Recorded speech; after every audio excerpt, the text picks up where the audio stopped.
الرحيم عن عمرو بن عاص رضي الله تعالى عنه قال قال رسول الله صلى الله عليه وسلم إن قلب ابن آدم بكل واد شعبة فمن أتبع قلبه الشعب كلها لم يبال الله بأي واد أهلكه ومن توكل على الله كفاه الشعب رواہ ابن ماجہ۔ حضرت عمر بن عاص رضی اللہ تعالیٰ عنہ سے روایت ہے کہ رسول اللہ صلی اللہ علیہ وسلم نے ارشاد فرمایا کہ ان قلب ابن آدم بکل واد،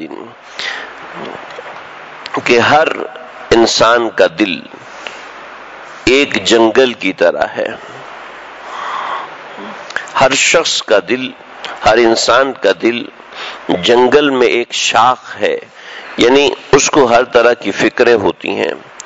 بس جس شخص نے اپنے دل کو ساری شاخوں کی طرف متوجہ رکھا، فمن اتبع قلبہ الشعب کلہا، جب اس نے اپنے دل کو ان تمام شاخوں کی طرف متوجہ رکھا تو لم یبال اللہ، تو اللہ کو پرواہ نہیں کہ بأی واد اہلکہ، کہ وہ کس شاخ میں ہلاک ہو جائے۔ ومن توکل علی اللہ، اور جو اللہ پر بھروسہ کرتا ہے، کفاہ الشعب، تو اللہ ساری شاخوں میں اس کے لیے کفایت کر جاتے ہیں۔ جنگل میں جیسے شاخیں ہوتی ہیں، ہر شاخ دوسری شاخ سے جڑی ہوتی ہے، ہر درخت دوسرے درخت سے جڑا ہوتا ہے تو شاخیں ایک دوسرے میں پیوست ہوتی ہیں، تو ایسے ہی ہر انسان کے دل میں فکر ہوتی ہے، ضروریات کی تمنائیں ہوتی ہیں، اولاد ہوتی ہے، اس کی فکریں ہوتی ہیں، اپنی صحت ہے، اپنی بیماری ہے، اپنے معاملات ہیں، مالی معاملات ہیں، تعلقات ہیں، دوستانہ معاملات ہیں، رشتہ داری ہے، اور پھر کمائی ہے، نوکری ہے، پیشہ ہے، کاروبار ہے، بہت چیزیں ہیں جو انسان کی زندگی سے متصل ہوتی ہیں۔ تو یہ ساری کی ساری شاخ کی طرح اب اللہ تعالیٰ اس میں طریقہ بتا رہے ہیں کہ ہم نے اس میں کیسے چلنا ہے، مومن کے لیے چلنے کا طریقہ کیا ہے اور کافر کے لیے چلنے کا طریقہ کیا ہے۔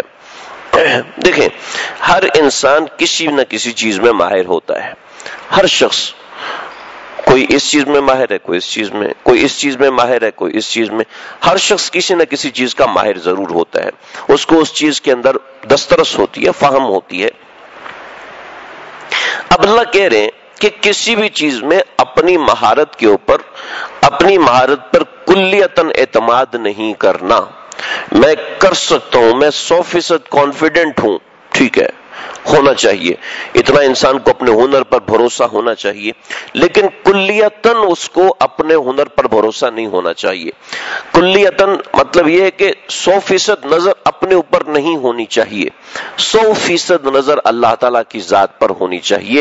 100% نظر اگر اپنے ہنر پر ہوئی تو پھر کام سے گئے۔ ہمارے اکابرین میں بے شمار واقعات ہیں۔ حضرت مجدد ملت حضرت مولانا اشرف علی تھانوی صاحب رحمۃ اللہ علیہ عمومی طور پر 2.5 سے 3 گھنٹے کا بیان فرماتے تھے، عمومی طور پر جو حضرت کی مجلس ہوتی تھی عموماً 2.5 سے 3 گھنٹے، اور اگر کہیں خصوصاً جاتے تھے، کسی جلسے میں جاتے، کسی محفل میں جاتے، یا کسی علاقے میں مہمان کے طور پہ جاتے اور وہاں پر بیان کرتے، تو آرام سے 5-6 گھنٹے کا واعظ ہوتا تھا۔ حضرت کی کتابوں میں وہ واعظ لکھے ہوئے ہیں، ملفوظات کے نام سے 32 جلدیں ہیں جس کے اندر چند ایک حضرت کے مواعظ وہ لکھے ہوئے ہیں۔ 5-6 گھنٹے کا بیان، بڑا مشہور بیان ہے حضرت مولانا ظفر احمد عثمانی صاحب، جنہوں نے پاکستان کا پرچم بنگلہ دیش میں لہرایا تھا، سب سے پہلے انہوں نے پاکستان کا پرچم لگایا تھا۔ تو مولانا ظفر احمد عثمانی صاحب کا جب نکاح تھا تو حضرت تھانوی رحمۃ اللہ علیہ نکاح کے لیے تشریف لائے، تو جمعے سے پہلے 2 گھنٹے، یعنی 2 گھنٹے جمعے سے پہلے واعظ ہوا، پھر جمعے کے بعد کھڑے ہوئے، اور جمعے کے بعد ظہر سے لے کے عصر تک واعظ ہوا، پھر عصر سے لے کے مغرب تک واعظ ہوا، اور پھر مغرب کے بعد نکاح پڑھایا۔ یعنی وہ واعظ بھی چھپا ہوا ہے، خود مولانا ظفر احمد عثمانی صاحب جن کا اپنا نکاح تھا انہوں نے ہی خود وہ واعظ لکھا اور پوری کتاب اس کی چھپی۔ تو یہ اتنی تفصیل تھی۔ لیکن ایک مرتبہ حضرت تھانوی فرمانے لگے کہ ایک مرتبہ میں بیان کے لیے بیٹھا تو کہنے لگے زبان میری بند ہوگی. میں نے کہا جو مضمون سوچ کر آیا تھا کہ یہ مضمون بیان کرنے، تیاری کی تھی مضمون بیان کرنے، وہ دماغ اس سے بالکل محو ہو گیا، ختم ہو گیا. کہا چلیں کوئی جو پچھلے جلسے میں سنایا تھا وہ سناتا ہوں. کافی کوشش کے بعد میں 15 منٹ بیٹھا رہا. پھر میں نے کہا صاحبو، حضرت تھانوی کا انداز تھا، صاحبو آج ہم سے واز نہیں ہوگا. وآخر دعوانا ان الحمدللہ. ممبر سے اتر گئے. کہنے لگے کہ سمجھ میں آ گیا کہ واز ہم نہیں کہتے، ہمارے ہاتھ میں کسی بھی چیز کی مہارت ہے لیکن کام نہیں بند. میرے ایک دوست ہیں وہ انجینئر ہے مشین کے، اور کہنے لگے کہ مشین بالکل سادہ کہ اس میں ایک پیپر پھنسا تھا وہ نکالنا تھا، اور وہ جناب پورا ہفتہ لگایا.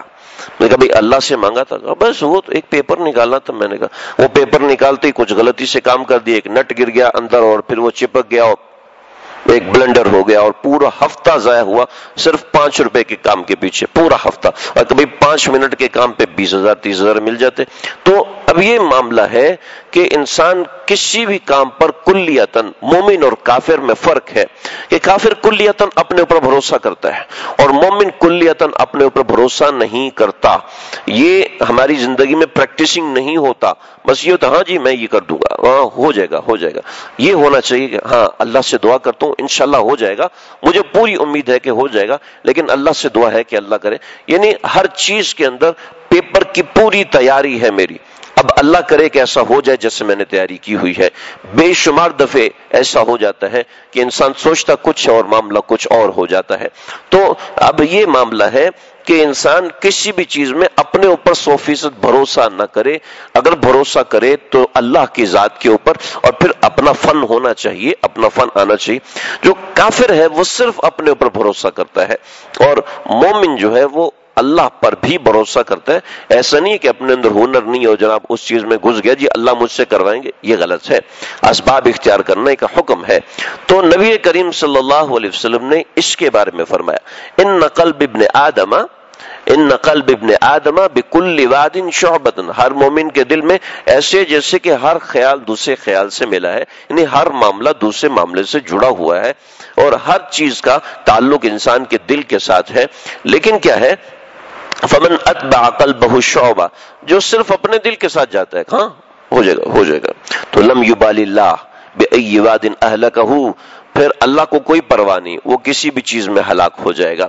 یعنی اس کو صرف اپنے اوپر بھروسہ ہوتا ہے تو اللہ پھر اسی کا کر دیتے ہیں. نہ وہ نماز کا رہتا ہے، نہ وہ روزے کا رہتا ہے، نہ وہ مسجد کا رہتا ہے، نہ کسی دین کے کام کا رہتا ہے. اور ومن توکل علی اللہ، اور جو اپنی محنت تو کرتا ہے لیکن بھروسہ اللہ پر کرتا ہے. صرف دوائی کے اوپر بھروسہ کرے، دوائی کھاؤں گا تو ٹھیک ہو جاؤں گا، دوائی میں شفا اللہ نے رکھی ہوگی تو تب میں ٹھیک ہوں گا. اگر صرف دوائی کے اوپر بھروسہ کیا جائے تو ساری دنیا میں سر درد کی ایک دوائی ہوتی ہے کہ اس پہ بھروسہ کیا جا سکتا ہے. اللہ پر بھروسہ کرنا ہے.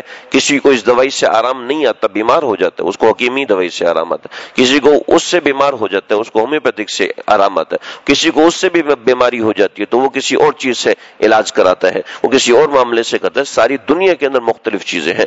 تو اس طریقے سے یہ معاملات ہیں کہ انسان کسی بھی معاملے میں خود اپنے اوپر کبھی بھی بھروسہ نہ کرے. حضرت شیخ الحدیث حضرت مولانا زکریا صاحب رحمۃ اللہ علیہ فرمایا 40 سال بخاری پڑھائی ہے لیکن ابھی بھی بھروسہ نہیں ہے کہ صحیح پڑھا سکوں یا نہ پڑھا سکوں. او کا مقال جیسے کہ مفہوم اس نوعیت کی بات فرمائی. تو ہمارے بڑے اکابرین اس طرح کی زندگی گزار دی ایک کام کے اندر، لیکن کہتے ہیں ابھی کچھ بھی نہیں آتا، کچھ بھی نہیں آتا، اس لیے کہ اپنے اوپر بھروسہ نہیں کیا، بھروسہ اللہ کی ذات پر کیا. ہر کام میں یہ اصول ہے، دنیاوی کام میں یہ اصول ہے، دینی کام میں یہ اصول ہے، کسی محنت میں یہ اصول ہے، مہارت میں یہ اصول ہے، کھیل میں یہ اصول ہے، اور گھریلو معاملات میں یہ اصول ہے کہ ہر چیز کے اندر سب سے پہلی نظر اللہ پر کی جائے، بعد میں کسی دوسرے پر نظر کی جائے. اللہ تعالیٰ سمجھنے کی اور عمل کرنے کی توفیق عطا فرمائے.